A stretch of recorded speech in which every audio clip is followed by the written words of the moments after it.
And here we are, The Chocolate Touch, the final chapter, chapter 12. The front door was open and John rushed into the living room where he had left his mother. She was not there now, but on the chair was a small, wet lace handkerchief. John ran into the dining room and on to the kitchen. As he came to the kitchen door, he heard the ring of silver against crockery. Then he saw a wonderful sight, his mother arranging the coffee things on a tray.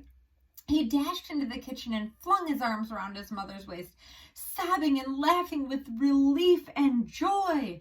There, said Mrs. Midas, stroking the hair from John's forehead. You've had a very disturbing day, dear, but in a few minutes we're all going to have supper and everything will be fine again. Goodness, I do believe I need some coffee myself. I felt so strange just then in the other room.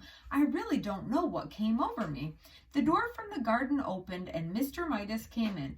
Before we settle down, Mrs. Midas said to John, have a second glass of good cold milk.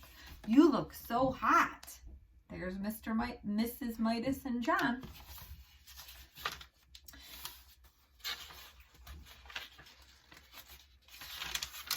So they didn't know what had happened to her. Well, John thought he certainly wouldn't scare them by telling them.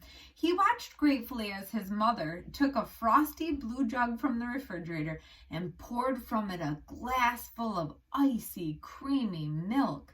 Trembling with nervousness, John tilted the glass against his open mouth. The liquid flowed in and down his throat and remained purely milky, deliciously milky, tasting nothing but fresh, clean milk. After the first long, wonderful gulps, he suddenly recalled that he had not thanked the storekeeper for saving his mother. Mother, he said, may I go out for a minute? I'll be right back. All right, John, she said, but supper will be ready in 10 minutes. Don't keep us waiting.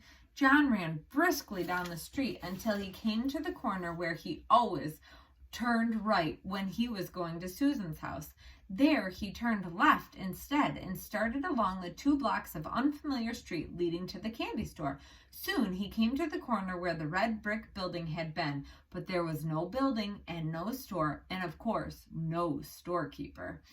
In the corner lot, there was nothing to be seen but a heap of rusty tin cans and broken bottles surrounding a signboard with new lettering that said, sold. Thanks for joining us.